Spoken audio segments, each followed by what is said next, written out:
पहला क्वेश्चन है a child is born has been paid by, यानी अ चाइल्ड इज बॉर्न ये जो कंपोज किया गया है, लिखा गया है किसके द्वारा? तो इसका जो राइट आंसर होगा ऑप्शन नंबर डी, यानी कि जर्मेन ग्रियर के द्वारा। जर्मेन ग्रियर के द्वारा अ चाइल्ड इज बॉर्न को लिखा गया है। अगला क्वेश्चन है Germain ग्रियर is a oblique and dash writer. German ग्रियर जो थी एक एक राइटर थी, वो कहाँ की थी?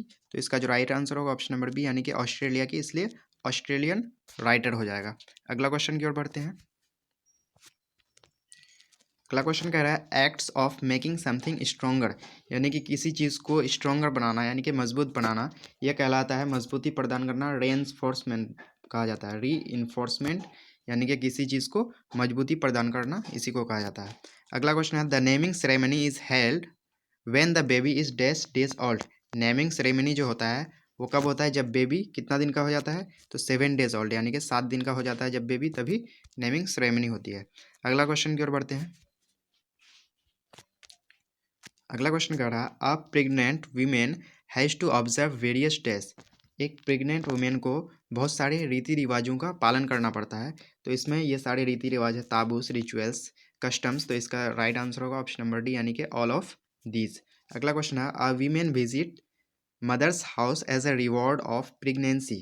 वीमेन जो है, कहाँ की वीमेन अपने मदर के घर जाती है प्रेगनेंसी के रिवॉर्ड में, यानी कि प्रेगनेंसी के इनाम के रूप में या फिर पुरस्कार के रूप में अपने मदर के घर जाती है। तो इसका जो राइट आंसर होगा ऑप्शन नंबर सी, यानी कि सिलहटी वीमेन। अगला क्वेश्चन की ओर बढ़ते हैं।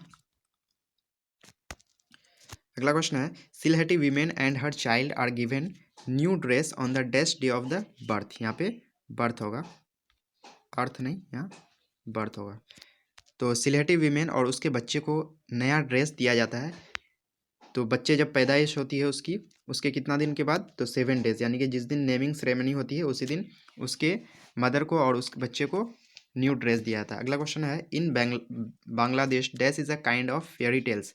फेयरी टेल्स मतलब होता है परियों की कहानी, जो हमें बचपन में मम्मी और दादी सुनाया करती थी। तो इसका जो राइट आंसर होगा बांग्लादेश में जो है फेयरी टेल्स है एक काइंड, वो है रुप्थोका। रुप्थोका जो है एक फेयरी टेल्स का प्रकार है बांग्लादेश में। अगला क्वेश्चन की ओर बढ़ते हैं।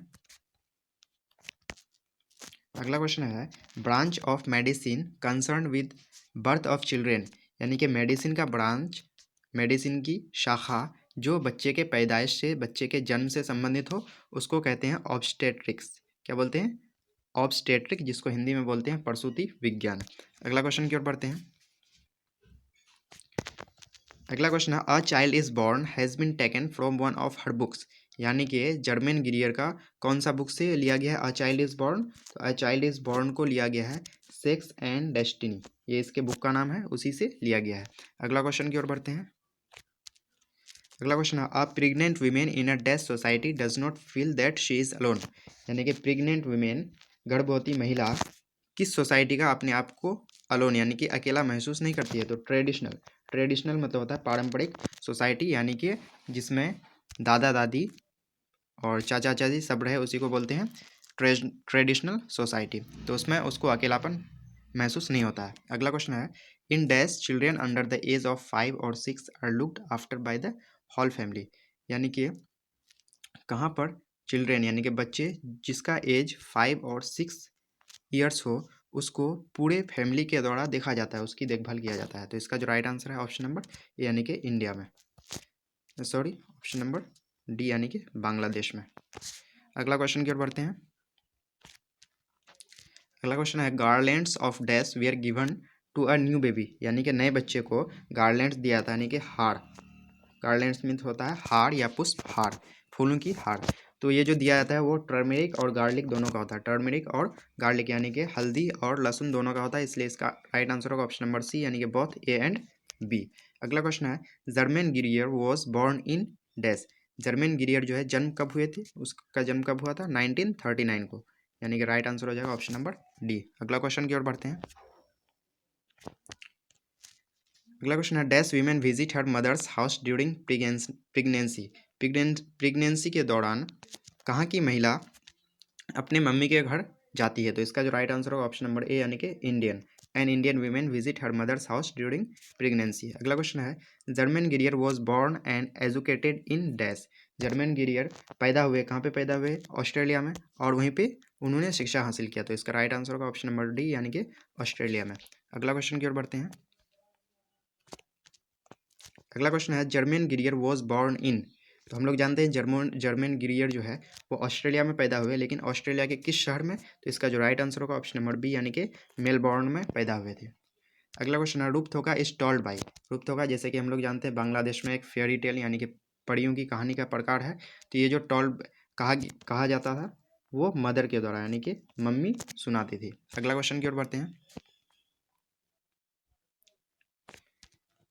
अगला question dash visited an enormous modern hospital for Bantu patients in south Africa. Enormous का मतलब होता है विशाल, यानी कि किसने देखा एक विशाल, एक बहुत ही बड़ा आधुनिक हॉस्पिटल जो कि वहाँ की बंटू एक जाति का नाम है, बंटू पेशेंट्स के लिए था साउथ अफ्रीका में। तो इसका जो राइट आंसर होगा ऑप्शन नंबर ए यानी कि शीला किट्जिंगर ने देखा था। अगला क्वेश्चन की ओर बढ़ते हैं। अगला क्वेश्चन है in the dash the husband and wife enjoy more freedom and individuality. यानी कि कहाँ पर हस्बैंड और वाइफ ज़्यादा फ्रीडम और अकेलापन महसूस करती है, यानी कि खुले में जीती है। कहाँ पर हस्बैंड और वाइफ ज़्यादा आज़ादी से और खुलकर जीती है? तो इसका जो राइट आंसर होगा ऑप्शन नंबर डी यानी कि वेस्ट में, यानी कि पश्चिमी देशों में हस्बैंड और वाइफ ज़्यादा फ्रीडम रहती है, यानी कि ज़्यादा आज़ाद रहती है। तो दोस्तों यहाँ पे हम लोगों ने अ चाइल्ड इज़ बॉर्न का जो इम्पोर्टेंट ऑब्जेक्टिव था इसको कवर कर चुके हैं। तो अगर दोस्तों आपको वीडियो अच्छा लगे तो वीडियो को लाइक करें, अपने दोस्तों तक शेयर करें, और अगर आप चैनल में नए हैं तो चैनल को सब्सक्राइब कर दें और घंटी के बटन को दबा दें। जय हिंद, जय भारत।